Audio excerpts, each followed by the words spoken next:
si uno veía lo que estaba ocurriendo en redes, las reacciones que había, me parece que generó mucha indignación.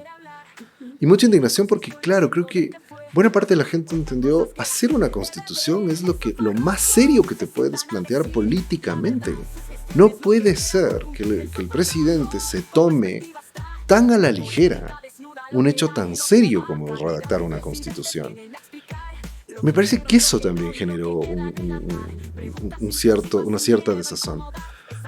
Pero en el corto plazo, al menos mi hipótesis sobre eso es que creo que lo que ocurrió es que el gobierno se mostró todo su talante demagógico. Ya no autoritario, porque autoritario se sabía que era, sino más bien esta cosa demagógica, ¿no? Esto de que...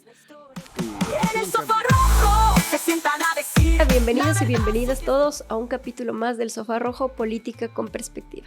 Un espacio donde nos hace pensar la política desde distintos ángulos. Un agradecimiento muy especial a los estudios de End Group y su gran equipo, que sin ese apoyo no sería posible la realización de este podcast. Si tienes un proyecto audiovisual en mente, End Group te ayuda a hacerlo realidad. Cuenta con espacio para fotografías, sede podcast, todos los equipos necesarios y sobre todo un gran equipo de profesionales comprometidos en hacer realidad tu proyecto audiovisual. Encuéntralos en su página web endgroup.net o en su correo electrónico endgroup.es@gmail.com. Si necesitas cualquier impresión, rotulación en 3D y artículos varios en excelente calidad, que el color de las ideas. La IA trabaja por ti. Automatiza reservas, reportes y atención al cliente con Contoursoft. Desarrollamos software a la medida. ¿Qué votamos realmente en el referéndum y la consulta popular? Hoy vamos a conversar con David Chávez sobre lo que en realidad significa el triunfo del no. David, un placer tenerte nuevamente aquí y poder conversar sobre estos temas tan importantes que no les gusta abordarlo a cualquiera. Hola, Wendy, muchas gracias por la invitación. Un placer estar en el Sofá Rojo. Sí, el Sofá Rojo. Para empezar, David, más allá del discurso oficialista, ¿qué votó realmente la gente en este referéndum y consulta popular? Yo creo que en realidad hay un conjunto heterogéneo de causas, de motivaciones, de perspectivas que llevaron a una convergencia de la mayoría de la población ecuatoriana en rechazar la propuesta de Noboa.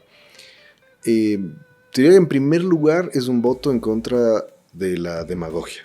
Me parece que ese es un factor que cada vez, siempre es difícil analizar en caliente estas cosas, pero cuando veo los resultados, trato de seguir lo que ocurrió en las últimas semanas. Yo estoy convencido de que esta elección se dirimió en las últimas 2 semanas, o sea, se definió en las últimas 2 semanas, como suele ser costumbre en el Ecuador. En el Ecuador, en los últimos días se deciden las elecciones, ¿no?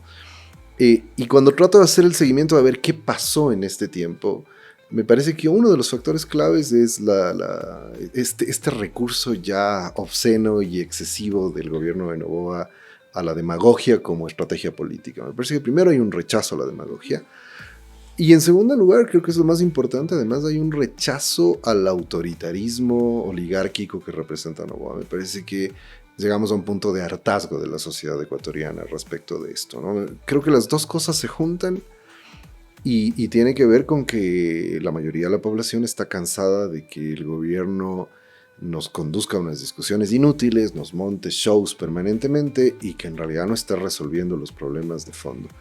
Creo que esa es la ruptura fundamental de este tiempo. El gobierno de Noboa se ha mostrado de cuerpo entero en el último periodo, en los últimos meses y, como digo, en las últimas semanas.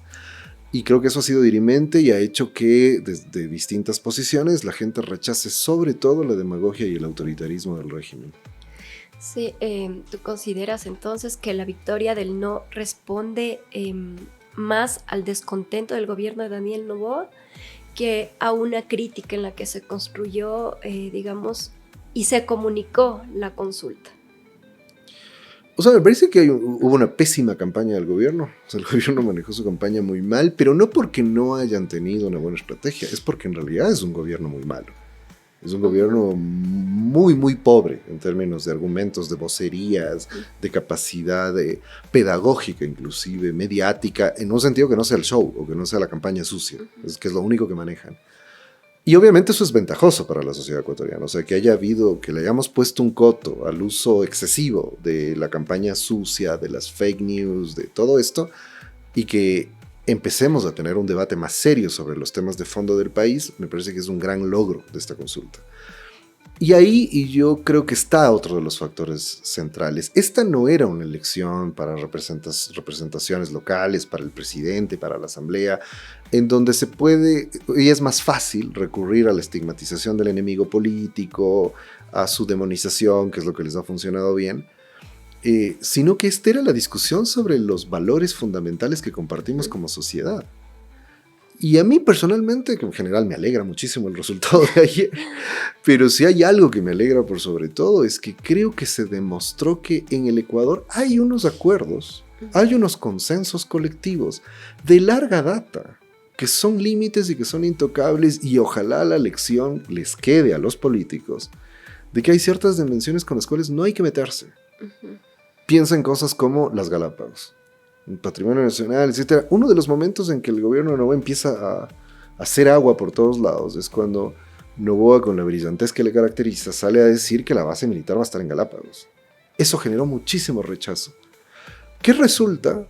Y creo que esta es la lectura que vale la pena subrayar. Resulta que entonces hay un acuerdo nacional muy extendido de que las Galápagos se defienden. No importa si eres morado, azul, verde, amarillo, las Galápagos se defienden. La educación pública, el seguro social. El seguro social se intenta privatizar desde los 80.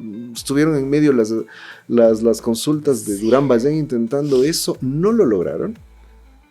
Y ahora insisten en lo mismo, ¿no? El trabajo por horas. Es decir, ya perdieron una consulta e insisten. Es decir, los políticos de derecha, bueno, en este caso el régimen de Novoa, no logra entender que esos son límites con los cuales no tenía por qué meterse.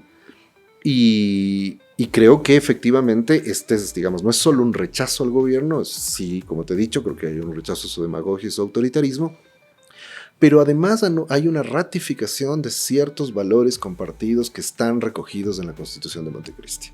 O sea, haber ratificado que todos, la mayoría de nosotros, respaldamos esa Constitución como nuestro pacto social, tiene que ver con esto. Son los derechos de la naturaleza, son los derechos laborales.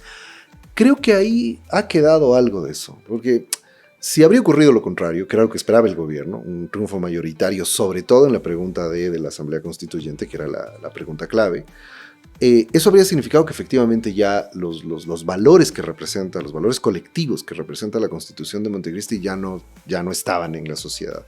Lo que acabamos de mostrar que siguen siendo valores que rigen el modo en que entendemos la sociedad, y que lo que se le está diciendo al gobierno es: ustedes pueden seguir gobernando, pero dentro de estos parámetros. Dejen de romper estos límites que la Constitución establece.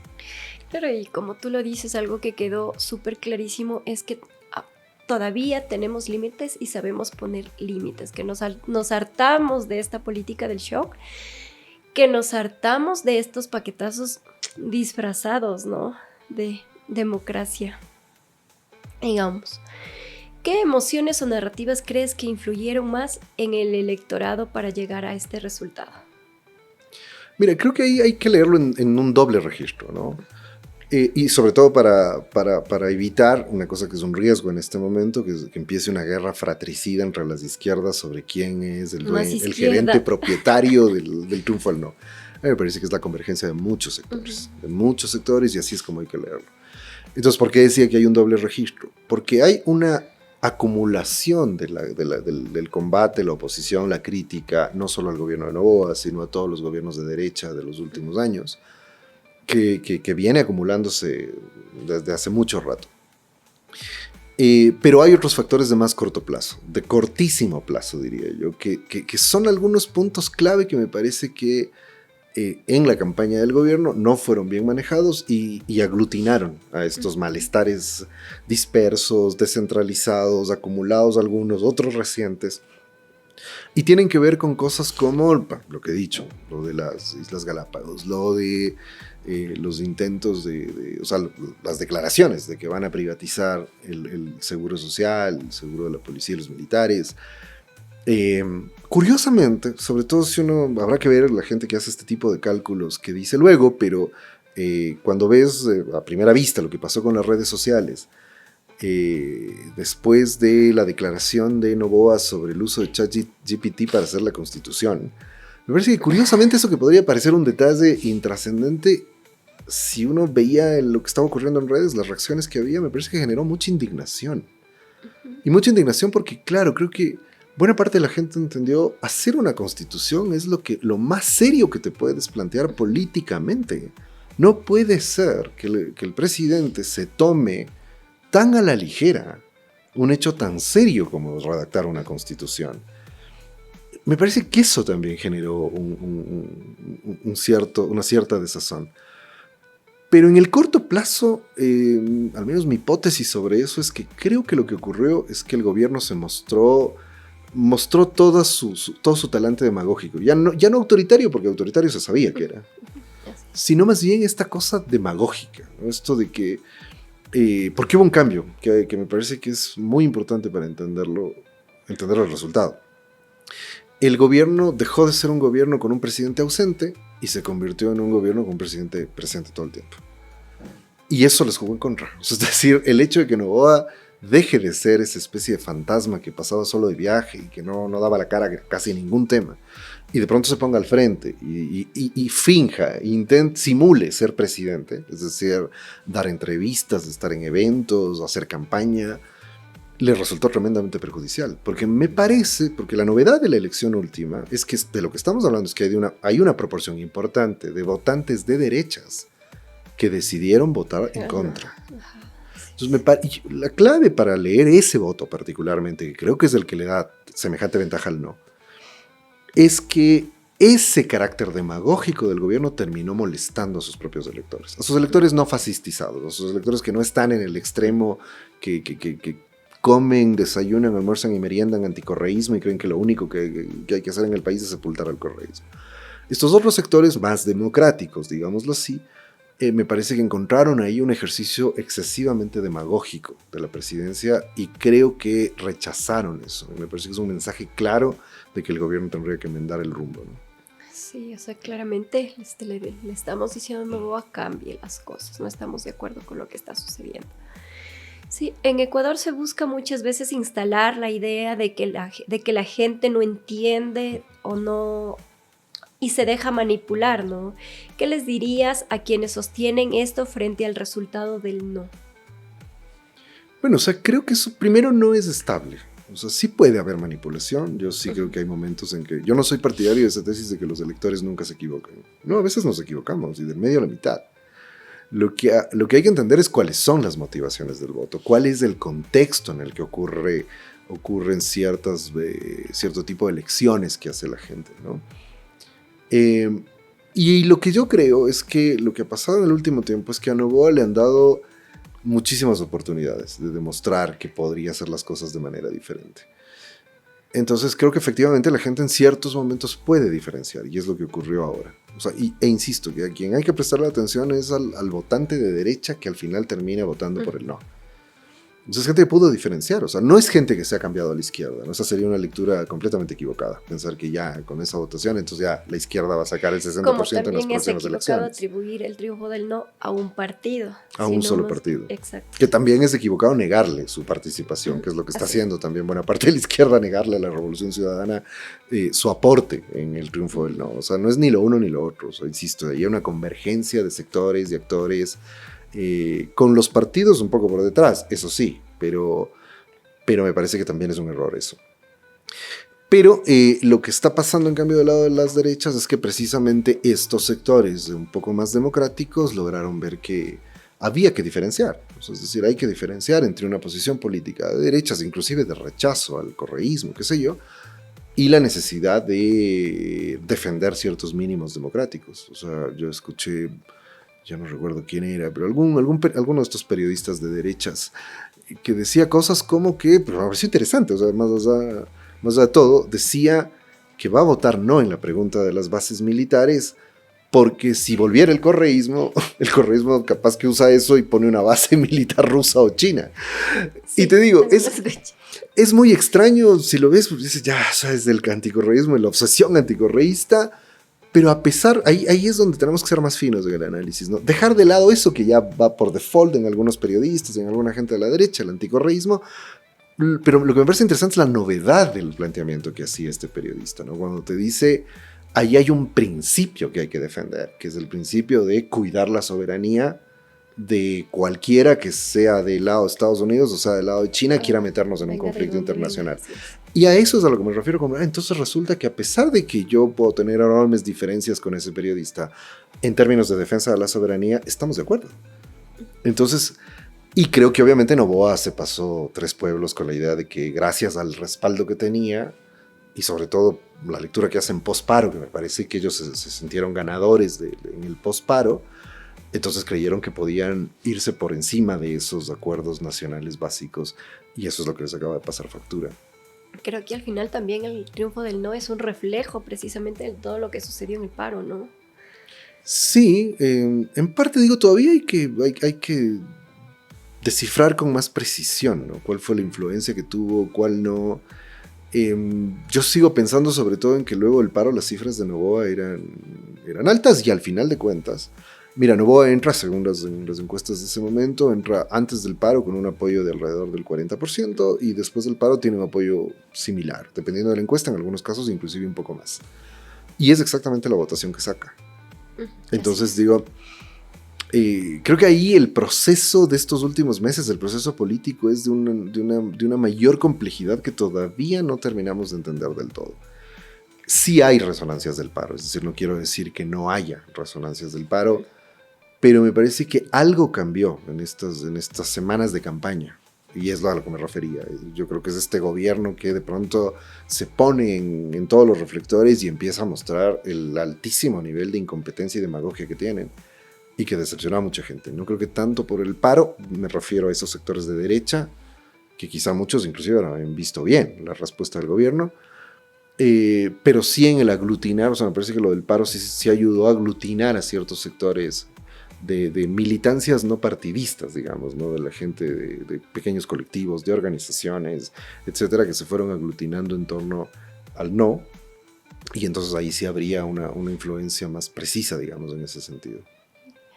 Bajo tu lectura, ¿qué implicaciones tiene este resultado para Daniel Noboa a nivel de legitimidad? ¿Es el comienzo tal vez de un quiebre de su gobierno? ¿Sabes qué? Yo creo que sí. O sea, ahí sí.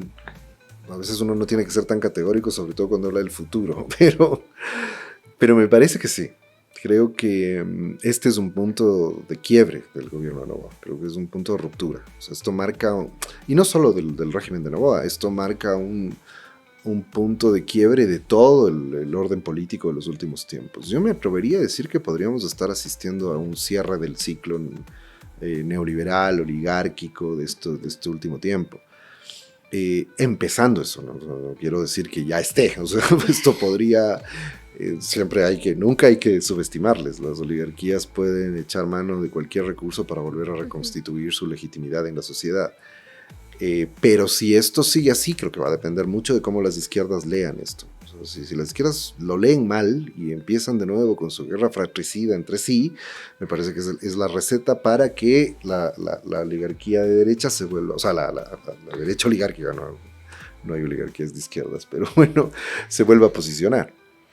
Entonces, me parece de todos modos, en el caso específico de Noboa, que a Noboa lo que le pasa en la consulta popular es que cuando entran a la consulta popular están confiados del respaldo que tenían, es decir, veían en ese 40% más o menos que tenían de respaldo, y que al parecer lo siguen teniendo, veían la posibilidad de crecer electoralmente a partir de ahí. O sea, para ellos eso era un piso, no un techo.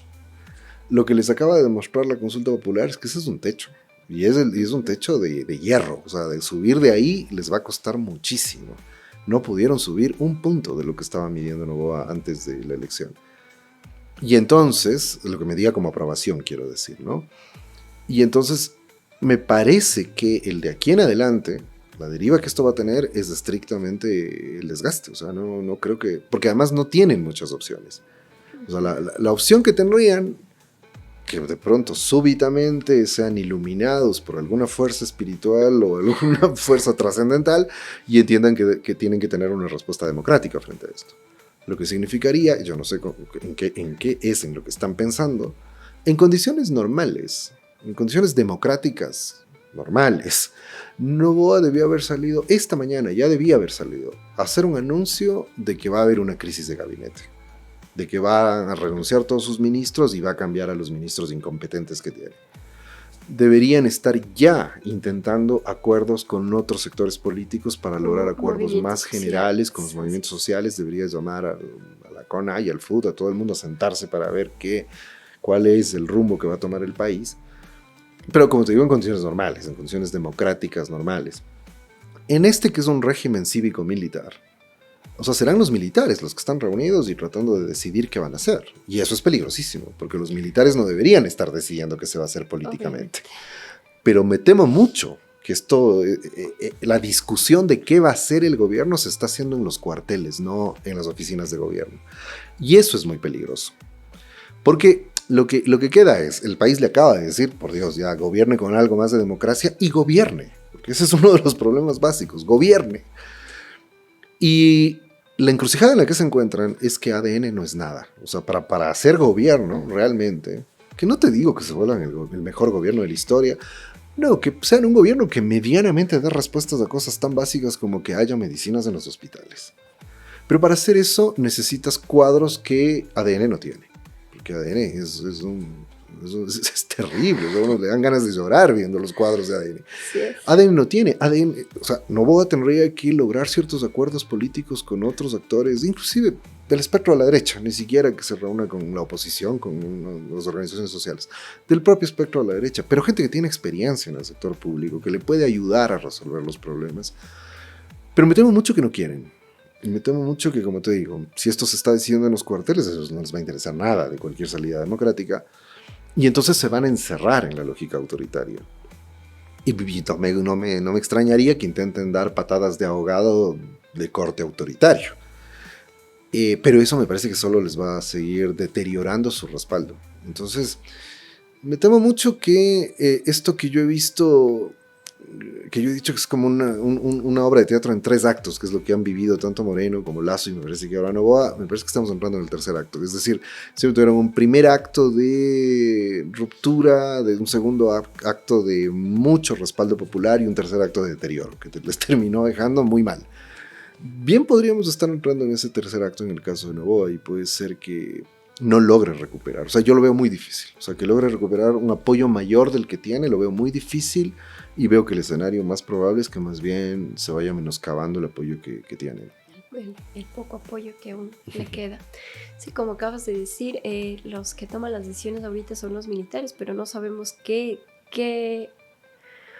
decisión van a tomar, porque acordémonos que la semana pasada se anunció la eliminación de los seguros de los militares y los policías del ISPA, a pesar de que es chistoso, les quita un fuero, pero les da bonos. Entonces, como que medio contradictorio. Pero también creo que hay que estar pendiente qué decisiones toman los militares respecto a estas decisiones del gobierno. Por otro lado, este resultado del no, ¿tú crees que reactiva o fortalece la oposición política y social frente al gobierno? ¿Podemos esperar que aparezcan nuevos actores o nuevos repertorios de acción, digamos? Mira, abre una ventana de posibilidad, abre una puerta para recomponer el proyecto político de las izquierdas en un sentido amplio, organizaciones, partidos, etc. Pero es simplemente eso, o sea, está abierta esa posibilidad de recomponer eso y de plantear la emergencia de una nueva identidad política, ¿no? En política suele ocurrir esto, ¿no? Las sociedades se adelantan a los políticos, digamos, o sea, la dinámica que tiene la vida social, la vida organizativa, a veces va más adelante los políticos. Los políticos tienen que ir adecuándose a esas nuevas condiciones. Pasó con la derecha, y yo creo que en este momento estamos viviendo una situación muy parecida en las izquierdas. ¿A qué me refiero? En la derecha, esta identidad política más de corte más fascistoide, más extrema, que jaló al resto de las identidades de la derecha, empezó a emerger primero en la sociedad. O sea, recuerda la marcha de las banderas negras, de la Nutella, de los Suburban que querían bloquear la ruta viva cuando Correa llegaba de algún viaje. Esto surgió primero en la sociedad. O sea, no había ningún partido que estaba... de hecho, no había ningún partido que recoja esa identidad política. Me parece que ahora, y bueno, lo que digo es, tardó tiempo, esto siguió creciendo en la sociedad y lo que hacía ese sector era como votar un poco por descarte por cierta gente, ¿no? O sea, votaban por Lasso porque les tocaba, no tanto porque Lasso les parecía una buena opción. No había un juego de construcción de identidad con el candidato. El candidato era como el candidato por el que toca votar, no por el que creo que realmente representa estos valores conservadores que defiendo. Noboa logró eso. O sea, pero tardó mucho. O sea, mira que esto ocurrió como hace 10 años que empezó a surgir esto en la sociedad. Y recién ahora, y ya también estaríamos ya quizá viviendo el fin de eso, Noboa logró canalizar y convertirse en el representante de esa identidad política y ADN y lo que representan. En las izquierdas me parece que está pasando algo parecido. O sea, de pronto esta eclosión, esta defensa de la Constitución, las voces que han surgido, hablan de una dinámica política que está en la sociedad y que rebasa los partidos. Entonces, lo que acaba de pasar en la elección abre la posibilidad para que los partidos hagan un ejercicio autorreflexivo. A mí no me gusta usar mucho aquello de autocrítica porque ya lo han desgastado tanto que ya, ¿para qué? Pero un ejercicio autorreflexivo de entonces hacia dónde conducen sus estrategias políticas para respetuosamente, eso me parece clave, recoger las demandas de lo que hemos visto en este tiempo en la sociedad, ¿no? De poder convertir eso en un proyecto político, pero sobre todo poder convertirlo en una identidad. Es decir, no convertirlo porque para mí los políticos no inventan las identidades políticas. Los políticos tratan de leer, interpretar y representar identidades que ya están en la sociedad. Y esta nueva identidad de izquierda, que a ratos digo yo, no es tan nueva, porque es la que surgió, y no solo de izquierdas, es una identidad democrática, en un sentido más amplio. Es la que está recogida en la Constitución de Montecristi, y que ahora dio lugar, o sea, yo digo, la victoria del no es la convergencia de más o menos 3 identidades políticas diferentes, pero que insisto, que no son partidos, que están en la sociedad, que algunas de ellas están representadas en partidos y en organizaciones, pero que van más allá de eso. Porque tienes la línea de una visión más socialista, más de justicia social, que es la que defiende más el seguro, los derechos laborales, etc. Tienes otra línea que es una línea más progre, que es la de los derechos colectivos, los derechos de la naturaleza, el ecologismo, el feminismo, las diversidades, etc. Y tienes una tercera línea que es la de estos otros votantes de los que tanto he hablado en esta entrevista, que es lo de un sector de gente que es liberal, de derechas, pero demócrata.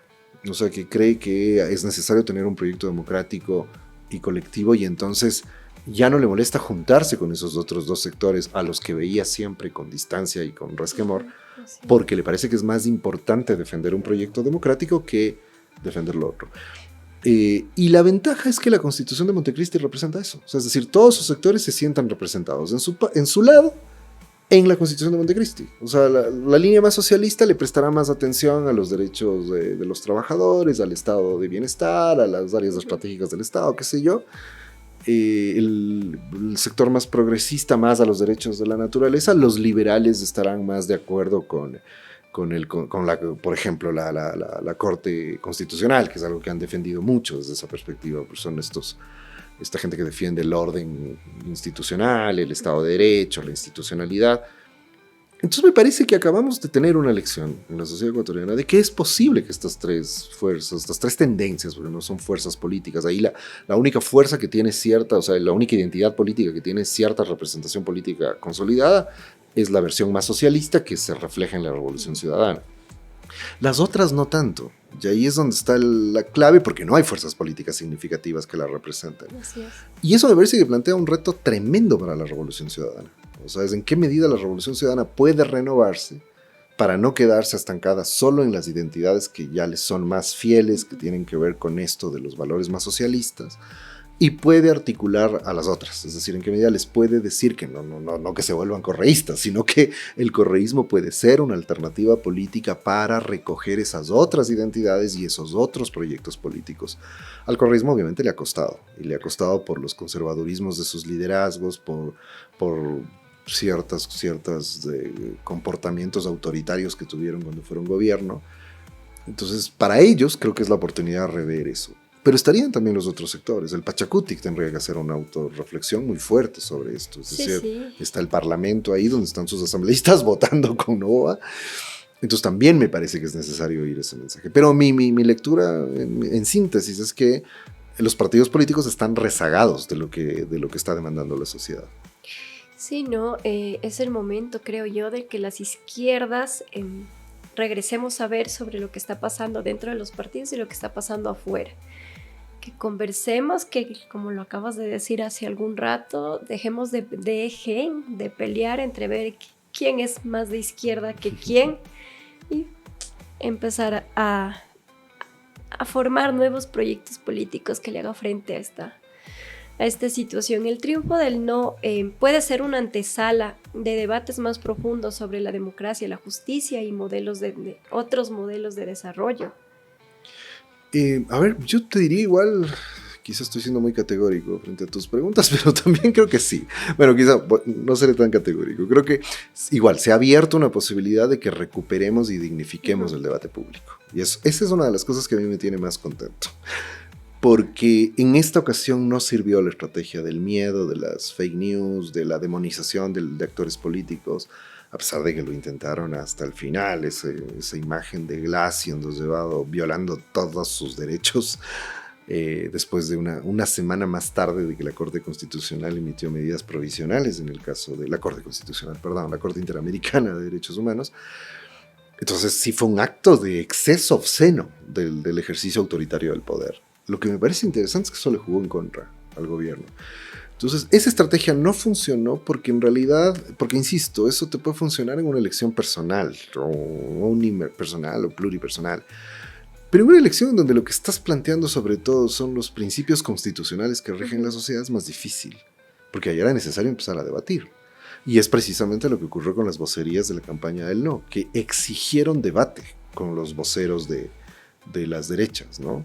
De la derecha de gobierno, insisto. Entonces, en ese ejercicio, yo sí, mi balance final es que hubo una recuperación del debate público. Entonces, de pronto ya no era simplemente la correísta, es que eres correísta, es que la constitución chavista, sobre todo esa imagen que creo que fue la más viral de todos los debates, la imagen aquella del Mauro Andino poniéndole la constitución adelante a Santiago Begdax para que diga dónde están los artículos que protegen delincuentes. Entonces eso le puso a la derecha en una cancha que no maneja, que es la cancha de tener argumentos, tener una visión de país, tener el conocimiento suficiente para poder debatir estos temas.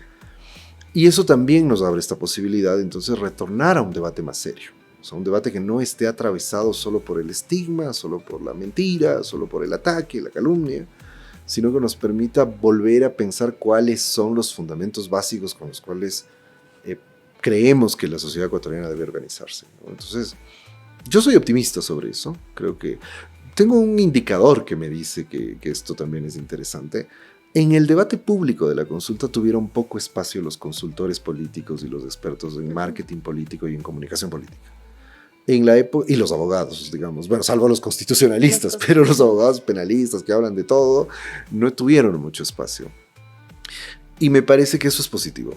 No porque lo que hagan los colegas esté mal, pero no puede ser que el único referente del análisis político sea el de la gente que es experta en comunicación política o en marketing político, que es una pequeña parte y ni siquiera la más importante en la discusión de la política. O sea, porque lo otro es discutamos la imagen de los gobiernos, que está bien, que no digo que no haya que hacerlo, pero no puede copar todo el debate público ese tipo de cosas. Entonces, hay buenos augurios de lo que puede ocurrir, pero también hay que ver el bloque de poder que gobierna tiene un poder mediático incontestable, pero también son los grandes derrotados de esta elección. O sea, ese aparato mediático gigante con medios comprados, con influencers, con actores pagados, esa maquinaria gigantesca es una de las grandes derrotadas de esta elección. Bueno, pues ahora hay que estar atentos a ver qué otra política, qué otras herramientas se le ocurre al señor Noboa y todo su gabinete. David, muchísimas gracias por estar aquí, muchísimas gracias por tu análisis. El triunfo del no nos deja muchas preguntas, pero también una certeza. La ciudadanía está hablando y hay que saber escuchar. Desde el Sofá Rojo seguiremos acompañando este debate con criterio y sobre todo sin miedo.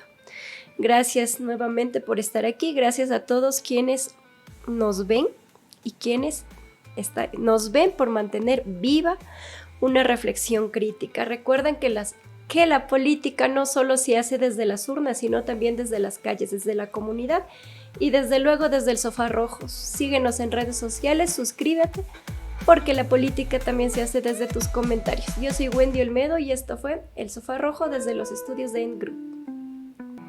Y en el Sofá Rojo se sientan a decir la verdad, su gestión es lo que queda por cumplir. El Sofá Rojo con perspectiva está, un espacio para todos para hablar y escuchar.